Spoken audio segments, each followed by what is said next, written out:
So yun guys, napadaan ulit tayo dito sa isa sa pinakamagandang daan na nadaanan natin, no.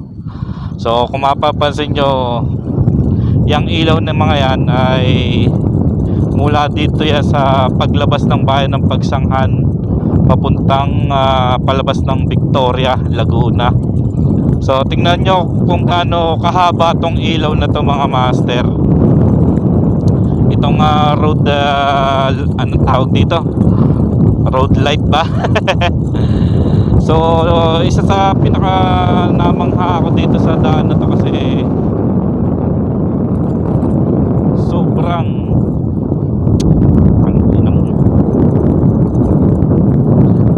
ayaw magbaba ng ilaw.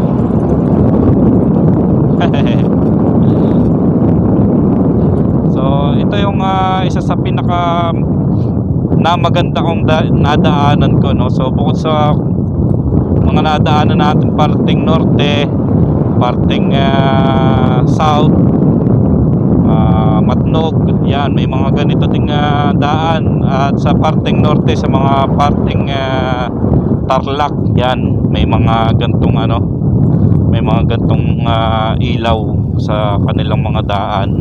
So itong ilaw na to, mga master, kung mapapansin nyo, panoorin nyo hanggang huli, napakahaba nito.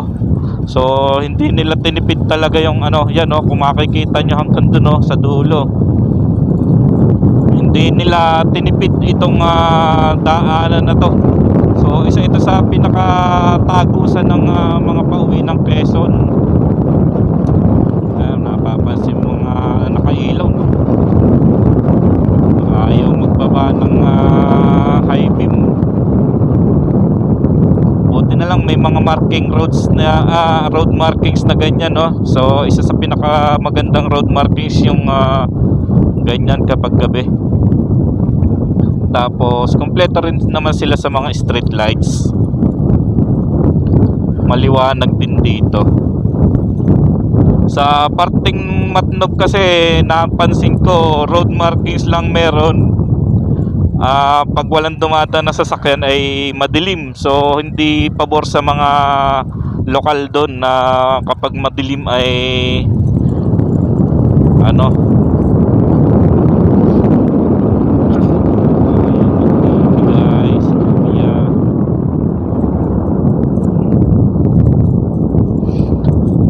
kagandahan dito, kahit umataw ka basta may ilaw.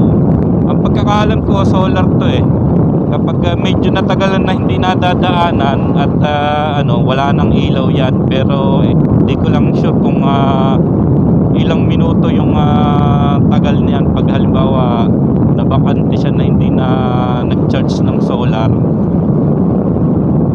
So yan ang pinakamagandang isang road marking sa Laguna. Dito yan makikita sa Nagcarlan to Victoria. So yan, kahit medyo may street lights na talaga namang hindi nila tinipid. Kumbaga sa ibang lugar kasi paputol-putol yan. So panoorin nyo hanggang huli, mga master. Kung gaano kahaba yung video na to, ganun din kaganda yung mapapanood nyo dito.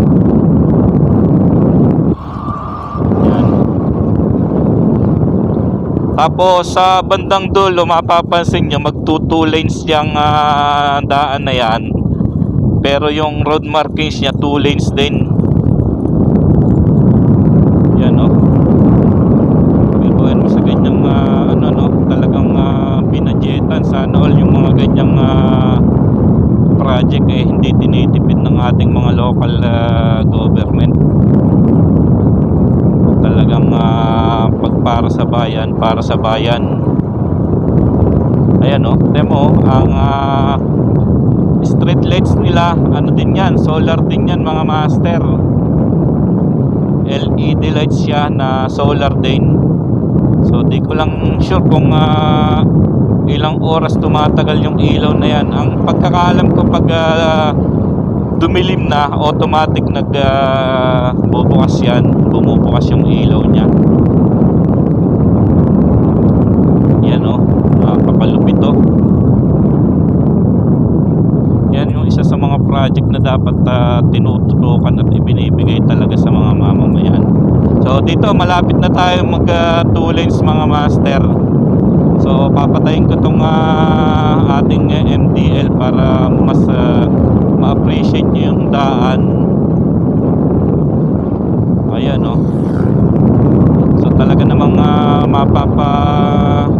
wow ka kapag first time mong makadaan sa mga ganitong kalsada, yung tipong inaanto ka tapos makikita mo yung daan na ganito kaganda, ay mabubuhayan ka ng dugo.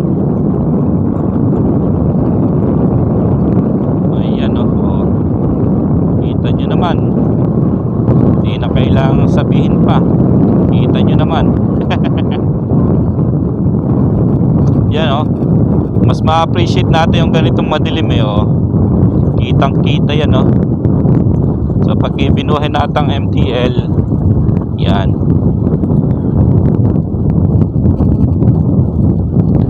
dito nga lang sa tulay na to medyo may rough road. So dati ginagawa, pero gawa na siya, kaso hindi pa siya pulido na talagang inispalto na rin. Pero sana soon, medyo matagal-tagal na rin to na hindi pa natatapos, pero yun nga, sana soon matapos na to para mas na rin ang biyahe ng mga dumadaan dito, mas komportable.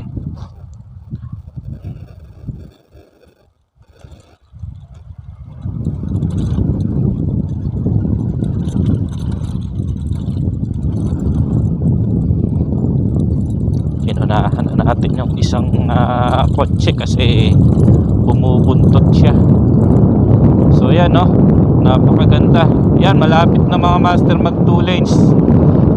Panoorin nyo hanggang muli para ma-appreciate nyo yung daan na to. Yan, patay natin yung MDL natin.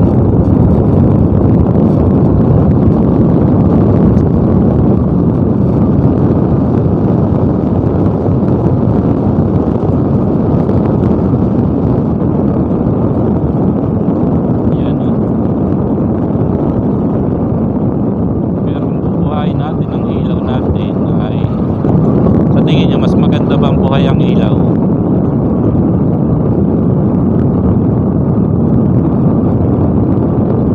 mas okay patay yan kitang kita kahit medyo madilim, pero yung ganda ng ilaw na pagkakasunod-sunod.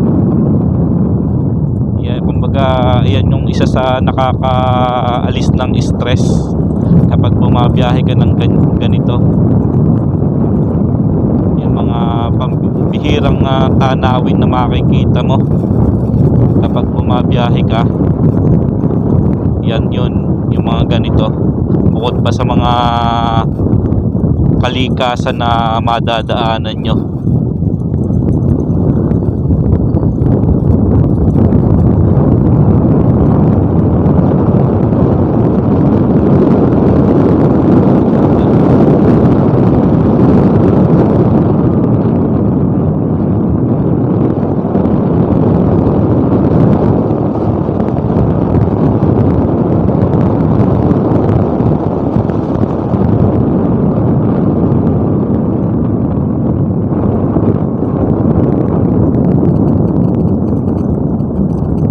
Yan, ito 2 lanes na mga master. So may banda dun, beer house na may banda. Yan 2 lanes na to mga master, kaso yung ibang parte ng daan mayroong ginagawa kaya medyo napuputol yung ilaw niya So sana doon sa ginagawang ganun, may sauli nila or may balik nila yung natanggal na na ilaw. Nag single line uli dito, then mamaya magto 2 lanes uli. Ayan para kang nasa airport mga master, yung tipong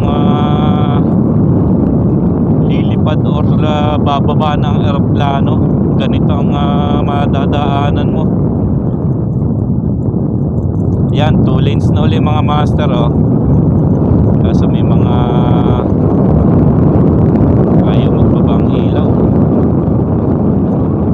may road markings naman.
ginagamit lang sa mga provincial road, no. So kapag mga ganitong road markings, no need na kayong gumamit ng mini driving light.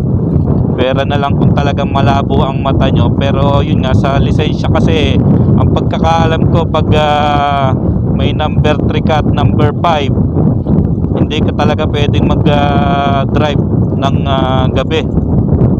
Although sa umaga pwede kang mag drive, kaso nakalagay doon nga is with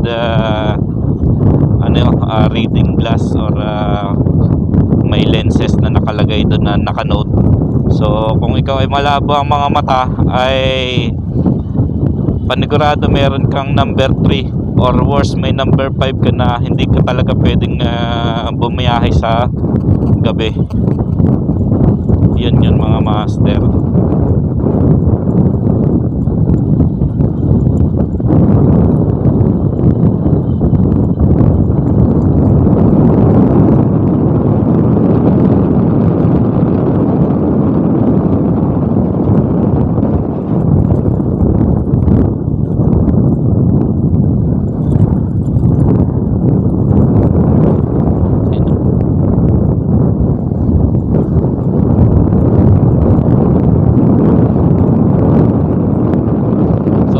Hanggang dito na lang mga master, at tayo ay andito na sa ating lilikuan. Pero itong ilaw na to mga master, tagos pa yan hanggang San Pablo.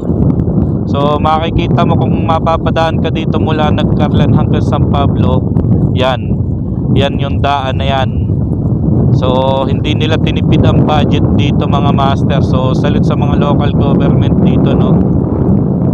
Alright, hanggang dito na lang and let's go.